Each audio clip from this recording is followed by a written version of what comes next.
la Guerra Fría en ese sentido y abrir un poco para la discusión. ¿Qué significa la Guerra Fría en México? ¿Qué ha dejado para el país? Sobre todo en cuanto a la manera de ver y más bien de no ver situaciones, conflictos, procesos políticos. Creo que como muchas ópticas nos lleva o trató de llevarnos a ver el mundo de una manera muy esquemática, muy parca, ¿no? Una división ideológica polarizada que realmente no correspondía con la complejidad de la realidad de nuestros países. Pero ahí estaba y se quiso imponer como la forma, la única forma, un pensamiento único de sus tiempos. Ahora tenemos otros intentos de crear pensamientos únicos, ¿no? Pero lo que quiero tratar de analizar aquí es esa cuestión de ver y no ver. Lo que una óptica puede tratar de enseñar, pero al mismo tiempo trata de encubrir otros elementos que complican su propia óptica. Por esos otros elementos tienen la tendencia de hacerse presentes y siguen y crean otras posibilidades que nos da un poco de esperanza para superar ese tipo de pensamiento único. Entonces, quiero empezar pensando en esa cuestión de la óptica de la Guerra Fría. Y no creo que solamente para México, sino para el mundo entero, porque una de sus características novedosas fue sus pretensiones globales, ya no un conflicto entre dos países, aunque sean poderosos, sino de abarcar el planeta y meterse en donde quiera. Pero esa óptica de ver la Guerra Fría, perdón, esa óptica de la Guerra Fría como una forma de ver, pero al mismo tiempo de no ver, de ignorar otras historias, otras realidades, pero a lo largo del tiempo nunca fue posible controlar esa realidad tan compleja en que vivimos y imponer su propio discurso totalmente. Y lo marginado por la Guerra Fría se vuelve central, se vuelve presente y cuestiona. He organizado esta presentación en 4 partes. La primera sobre la Guerra Fría a nivel más global, sobre todo el tema del auge de Estados Unidos después de la Segunda Guerra Mundial y lo que podemos decir de lo novedoso de la Guerra Fría a comparación del periodo anterior. En la segunda parte voy a referirme a la Guerra Fría en América Latina, el problema de la intervención de Estados Unidos, principalmente en la región. En la tercera parte, hablar más de la Guerra Fría en México. Y como en esa parte, como cierta coincidencia de intereses entre los gobiernos de Estados Unidos y los gobiernos mexicanos en la manera de ver, sobre todo la disidencia social y política en los años 60 y principios de los 70. Y la última parte, quiero volver al tema de las otras historias, lo que la óptica de la Guerra Fría no vio o no quiso ver. Ciertamente para Estados Unidos la prioridad después de terminar la Segunda Guerra Mundial fue enfrentar al comunismo con la prioridad de la seguridad nacional, así lo llamaba. Voy a citar a John Foster Dulles, que fue jefe del Departamento de Estado en esos años, cuando dice: el comunismo soviético no solo es la amenaza más grave que ha enfrentado los Estados Unidos, sino también la más grave que ha enfrentado a lo que llamamos en la civilización occidental, o incluso cualquier civilización caracterizada por una fe espiritual. O sea, para Dulles y para el gobierno de Estados Unidos, eso fue en 1953, el comunismo soviético representaba una amenaza a la civilización occidental. O sea, el nivel fue tan así, no nada más a un país vecino de la Unión Soviética, a una región del mundo, sino a toda la civilización. Cuando empezó la Guerra Fría, posiblemente la decisión de Estados Unidos de apoyar al régimen de Grecia en 1947 contra la insurgencia en ese país, marcó cierto como límite a lo que Estados Unidos ya veía como la amenaza de la Unión Soviética en Europa. A partir de esos años, podemos ver, después de la Segunda Guerra Mundial, Estados Unidos surge como el poder hegemónico en esta contienda con la Unión Soviética. La Europa estaba en crisis, obviamente, por toda la destrucción que dejó la Segunda Guerra Mundial. Japón también destruido. Y si vemos algunas cifras de las Fuerzas Armadas de Estados Unidos, eso fue algo que realmente yo ni sabía antes de investigar un poco eso. A finales de los años 30, en Estados Unidos había 185,000 soldados. No tenía presencia en otros países. Había tenido con las intervenciones en Centroamérica, Caribe, para finales de los 30 ya había salido de esos países. Y no tenía alianzas militares. Para finales de los 60, Estados Unidos tenía 2 millones de soldados. 1,1 millones de soldados de Estados Unidos estaban en 119 países del mundo. Y Estados Unidos tenía 48 alianzas militares formadas.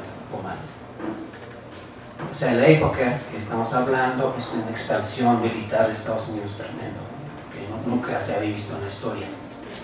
La política exterior de Estados Unidos se basaba no en una guerra directa con su enemigo, la Unión Soviética, sino de competencia con la Unión Soviética, pero apoyaba a las guerras proxy, no sé cómo se dice eso en español, pero guerras indirectas, que no era la forma de confrontar al enemigo, sino guerras apoyando a sus aliados en los países en donde quería tener más peso, apoyando golpes militares contra gobiernos populares, y esos gobiernos amenazaban algunos intereses de los Estados Unidos. O sea, ya empezaba la intervención en asuntos internos de otros países para evitar cambios más o menos reformistas o más o menos radicales. Realmente no importaba muchas veces el tamaño. Y el caso de Guatemala, que voy a referirme en un momento, es un ejemplo de eso. Al mismo tiempo, Estados Unidos, el gobierno, se dio cuenta de que la raíz de muchos movimientos anti-imperialistas en los 50 era la pobreza y la desigualdad tremenda que existía. Pero lo interesante es que solo consideró importante esa pobreza, esa desigualdad, en su aspecto geopolítico. No el problema de la pobreza en sí, o la miseria humana en sí, ni mucho menos la responsabilidad de los Estados Unidos para su existencia, su reproducción. Es lo que no vio la óptica de la Guerra Fría de Estados Unidos. Voy a citar a John F. Kennedy en ese sentido. En el 62, cuando se da cuenta de que hay un problema aquí, justo después de la Revolución Cubana, que si no se hace nada para abatir la pobreza puede haber mayores problemas, ¿no? Dice, el gran campo de batalla en la defensa y la expansión de la libertad hoy en día está en el sur del planeta, en los países emergentes. Así decía él. O sea, lo que no estaban viendo es el problema en sí de la pobreza y la responsabilidad del mismo país, Estados Unidos, en esa situación. Pero sí lo vio en la óptica de la Guerra Fría como un problema del gran campo de batalla en la defensa de lo que él llamaba la libertad. Lo novedoso de la Guerra Fría se puede resumir en algunos temas. Uno, que creó este tipo de guerra a escala global por primera vez. también se centró en la división ideológica, la centralidad de un conflicto ideológico, en donde todo se caía de un lado a otro, de comunismo o capitalismo, y no había ningún tipo de protesta, de demanda, de experiencia histórica que no se encajara en esas dos categorías. Entonces se puede resumir como cierto reduccionismo político, reduccionismo del lenguaje, del discurso, a un nivel muy elemental y muy peligroso, por lo que luego iba a pasar, ¿no? Entonces el resultado de esa óptica de la Guerra Fría, la manera en que se manejaba, fue un cierto control del lenguaje, del discurso político internacional, de cierta manera de contar la historia, de contarnos la historia, contarnos el futuro, lo que tenemos que hacer y no hacer, lo que tenemos que ver y no ver. En América Latina, pasando a la segunda parte, la Guerra Fría significaba varias cosas. Al principio, saliendo de la Segunda Guerra Mundial, parecía que había cierto espacio para la democracia liberal, electoral, lo que se quiera decir, pero con gobiernos electos en varios países de la región, incluso principios de la no intervención respetados en ciertos convenios, el Pacto de Río de 1947, la creación de la misma Organización de Estados Americanos en 1948. En esos primeros años, antes del arranque del intervencionismo que vendría después, Estados Unidos estaba más preocupado por lo que estaba pasando en Europa o en Asia, lo que iba a pasar en China, y América Latina no parecía en el radar, ¿no?, de los políticos de Estados Unidos. Pero luego vemos justo después, en 48, 49, 50, Estados Unidos no dice nada, ahora sí no interviene para defender a los gobiernos democráticos frente a una serie de golpes militares en Perú, en Venezuela en 48, el regreso de Batista en Cuba en 52, y otros movimientos autoritarios que rompen con ese espacio democrático que sí existía. Además empieza a crecer el apoyo militar y político a las dictaduras de América Latina, y se ve que la amenaza para Estados Unidos ahora ya no es el fascismo, ya terminó eso. La amenaza en la lógica de la Guerra Fría es el comunismo. Y empieza a implementar una serie de políticas con aliados, obviamente de las dictaduras, para reducir el impacto del comunismo. Los partidos comunistas fueron proscritos en varios países, en Chile, en Perú, Costa Rica. El movimiento sindical, el movimiento obrero, fue dominado por el estilo cooperativista que vimos aquí en México, ¿no? Los charrazos y la imposición de la Confederación de Trabajadores de México, y la exclusión diplomática de la Unión Soviética en la región, que también nos dice que cómo iba a tener injerencia de la Unión Soviética si estaba tan limitada su presencia al mismo tiempo. Este tipo de acciones sí tuvieron su efecto. El Partido Comunista, por ejemplo, en México tenía muy pocos militantes, 5.000 se estima en los años 50, ¿no? En Guatemala, en 1954, Estados Unidos promueve un golpe militar de Castillo Armas contra un gobierno electo que se había atrevido a pasar legislación para redistribuir entre los campesinos guatemaltecos tierras ociosas, ni siquiera tierras trabajadas, de la United Fruit Company, la frutera, que exigía una compensación mucho más allá del valor que se había declarado en sus impuestos en años anteriores, y eso lleva a un intento de usar a la Organización de Estados Americanos para respaldar una resolución para justificar una intervención. La OEA no lo respaldó, y en su lugar Estados Unidos pues, buscó una manera más directa y legal de buscar el apoyo de sectores en Guatemala para llevar a cabo el golpe. Entonces lo que vio la Guerra Fría en América Latina, esa óptica, fue la amenaza del comunismo. Voy a citar rápidamente al subsecretario de Estado en 1900.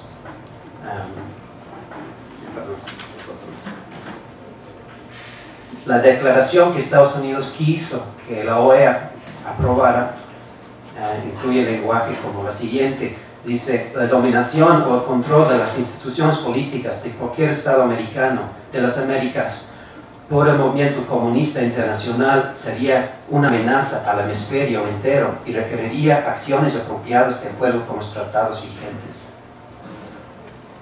O sea, la intervención ya en la mente de los políticos en Estados Unidos no era una intervención de los Estados Unidos, como había pasado antes en los años 20, sino lo que estaban buscando fue una acción colectiva, el respaldo pues, del hemisferio con la política de Estados Unidos. Lo que no vio esta óptica fue el impacto. La intervención en Guatemala provocó un rechazo muy amplio en el continente.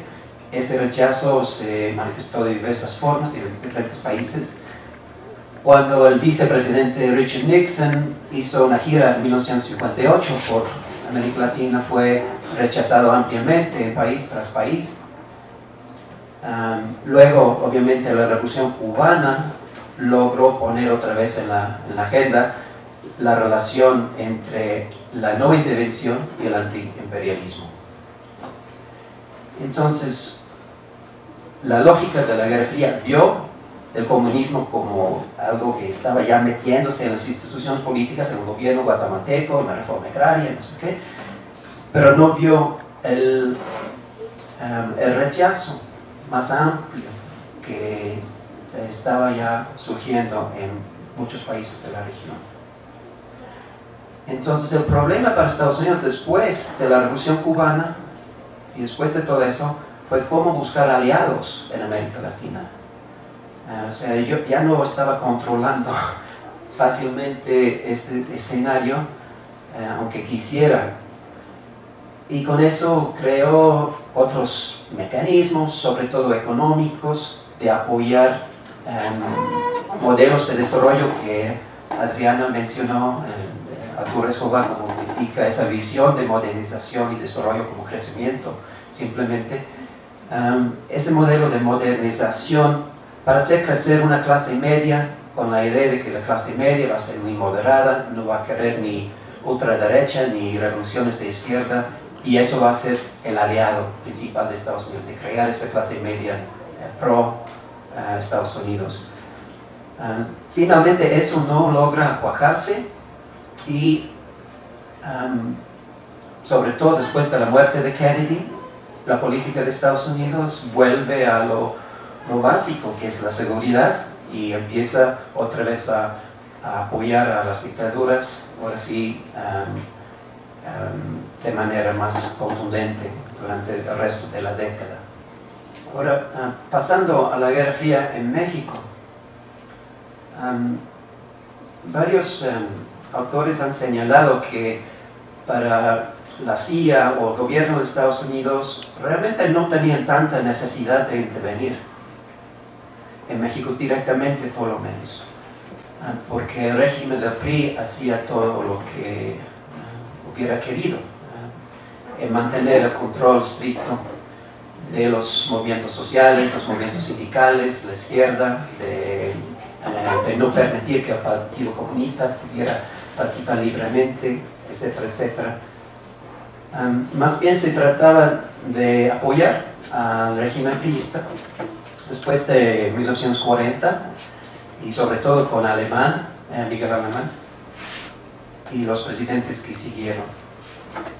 O sea, había coincidencia de intereses y coincidencia de una óptica, esa óptica de la Guerra Fría, de que la amenaza era el comunismo y la Unión Soviética. esa época, algunos han llamado la época de mayor estabilidad, ¿no? Sobre todo a comparación de la historia previa a 1940 en México, cuando había bastante inestabilidad y falta de institucionalización de qué hacer el gobierno, y a comparación de los países sudamericanos o centroamericanos, que siempre había golpes o revueltas y formas de crear mayor inestabilidad. Y para Estados Unidos lo principal siempre ha sido la estabilidad a todo costa de México. No la democracia, no la justicia social y esas cosas, pero la estabilidad en la frontera y en el país. Entonces, México tenía una imagen muy positiva en Estados Unidos. Un libro interesante de Sergio Aguayo, que hace un análisis de los artículos de la prensa de la New York Times desde 1940 hasta los 90. En esa época de los 40s y 50s, el gobierno de México salía con una imagen muy positiva. Casi todos los artículos sobre los presidentes muy a favor de que estaban cumpliendo muy bien con su trabajo. Un respaldo pues entre las élites de Estados Unidos, no solo en el periódico tan importante de New York Times, sino en otros medios. Entonces el PRI prometía esto y tenía la ventaja de no tener esa característica de ser de derecha, ni obviamente de la izquierda, sino todo lo contrario. y eso le dio cierta ventaja, algunos analistas de Estados Unidos empezaron a decir, pues ese es el modelo que queremos en América Latina. No queremos dictaduras que van a crear mayor inestabilidad y revoluciones, y obviamente no queremos revoluciones, queremos otra cosa. Y parece que el PRI y el sistema de México ha logrado eso, estabilidad con crecimiento económico, con una clase media en auge, etcétera, etcétera. Y también anticomunista, ¿qué más podemos querer, no? Sí, entonces en eso también dicen que pues México tiene una democracia en camino, porque hay partidos políticos, está el Partido Popular, está el PAN, está el PARM, hay elecciones regulares, puede haber algunos problemitas, pero más o menos con el tiempo este sistema se va asemejando cada vez más al sistema que tanto queremos en Estados Unidos, es la democracia, ¿no? Entonces México parecía que tenía todas las cartas a su favor en esa relación, en esa óptica de la Guerra Fría que más podía pedir Estados Unidos a México, ¿no? Al régimen por lo menos. Mientras tanto, aparentemente México podía disfrutar de una cierta independencia en su política exterior, podía reconocer o por lo menos no romper relaciones con Cuba después de 59, pero como han señalado varios autores también, esta línea fue más para consumo interno en México, porque sabemos que no había tanto respeto a los movimientos de izquierda en México como para el régimen de Castro, por parte de la política oficial. O sea, tenía una ventaja para México de legitimarse como gobierno, reivindicando las promesas de la misma Revolución Mexicana, al mismo tiempo reivindicando derechos de Cuba a su autodeterminación. Y Estados Unidos toleraba eso fue dentro de los márgenes de acuerdos entre las élites de ellos.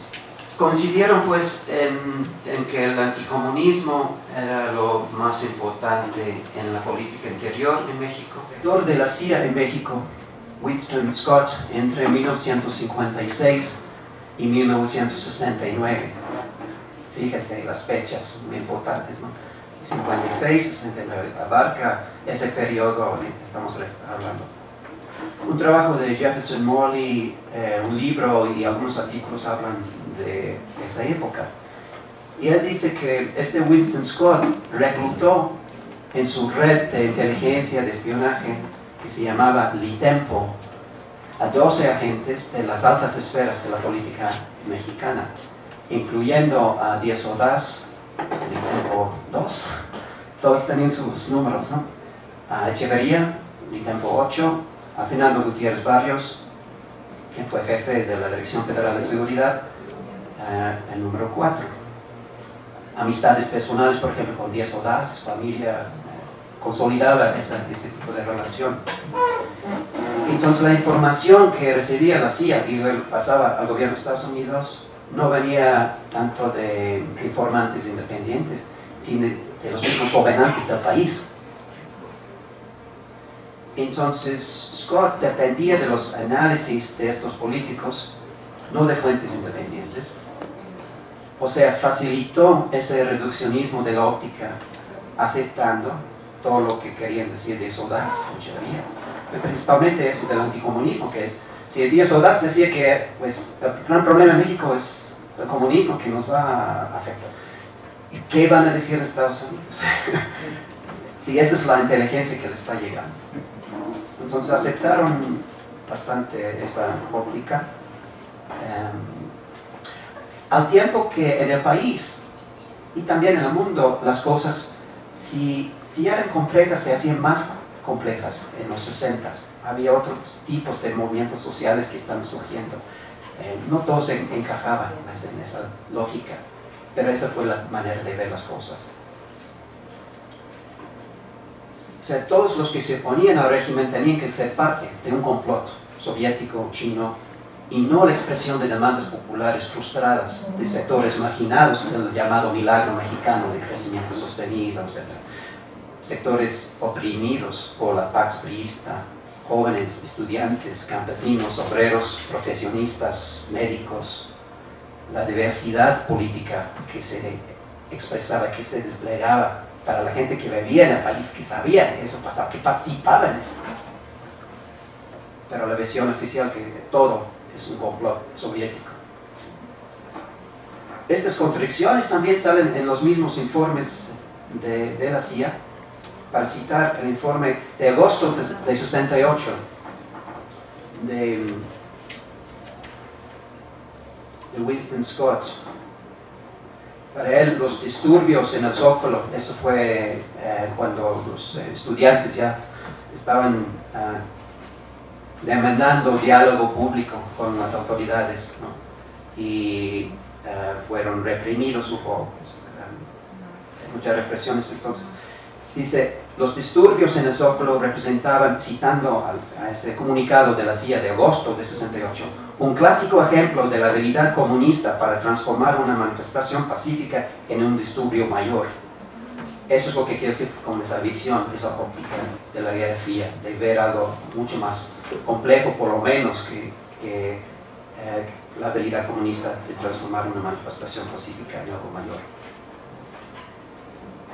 En los informes que produce Winston Scott sobre la masacre del 2 de octubre de 68, también aceptó las versiones oficiales, que fueron los estudiantes que empezaron el tiroteo en Tlatelolco, pero sin evidencias, pero lo dice de todas maneras. O sea, ¿de dónde viene su inteligencia? Pues viene de Díaz Ordaz y de Echeverría, y pues, tal cual, ahí va.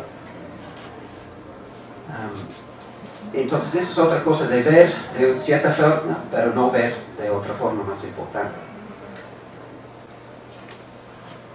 El triste resultado de todo esto para México es que Estados Unidos ayudó a la consolidación de este grupo político en el poder, que actuó con impunidad, que siguió actuando con impunidad, como el halconazo de junio de 71.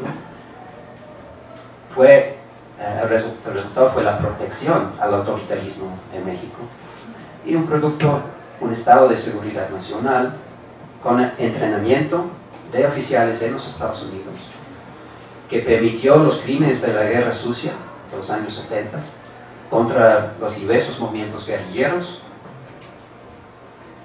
Y esos movimientos guerrilleros, claro, sí, no hay que negarlo, sí, varios tenían conceptos marxistas, pero no solo eso, no se puede reducir su política a eso.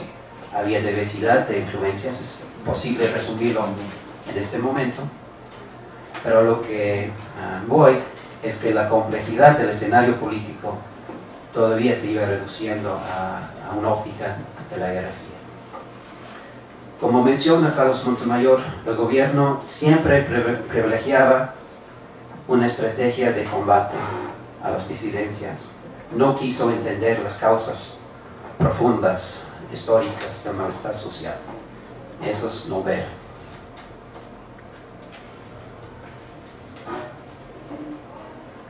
Pasamos pues a otras historias. O sea, para ver lo que no vieron o lo que no quisieron ver nosotros.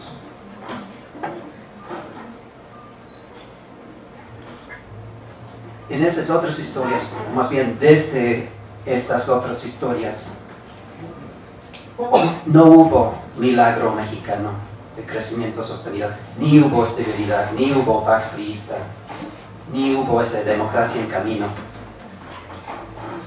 No hubo nada de lo que decía esa ideología de la Guerra Fría, lo que no dejó ver lo que estaba pasando realmente.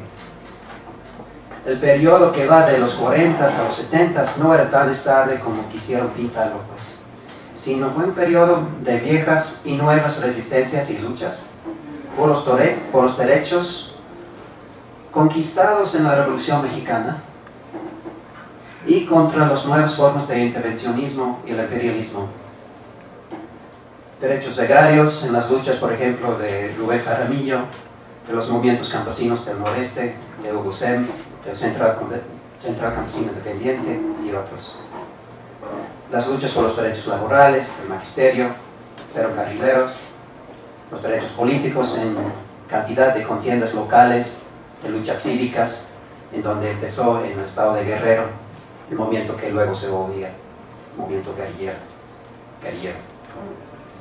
Frente a la intransigencia del sistema político y esa ideología de la Guerra Fría, surgen pues nuevos movimientos guerrilleros antes y después de 68, no como un resultado de un complot soviético, lo que se quiso ver o decir, sino de las historias de muchas comunidades y sectores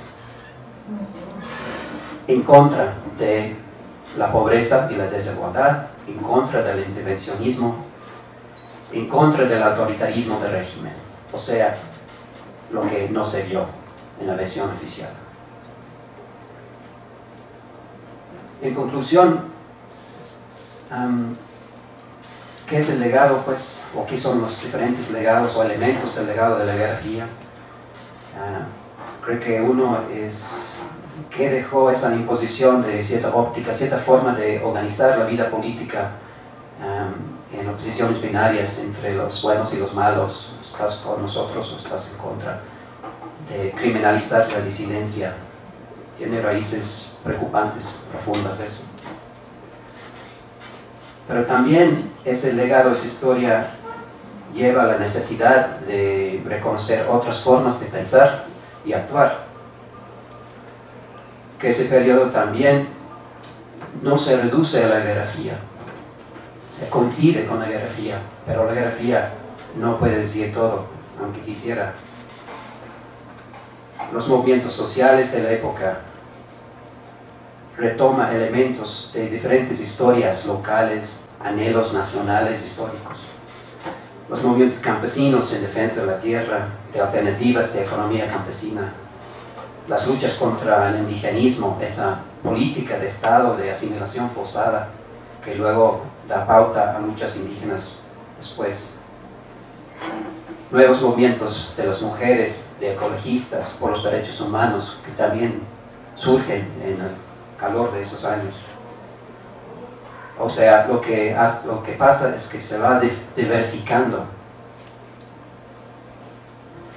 lo político, se va diversificando lo político, en lo que se ve lo nuevo, y eso nuevo rebasa los estrechos marcos conceptuales de la Guerra Fría. Gracias.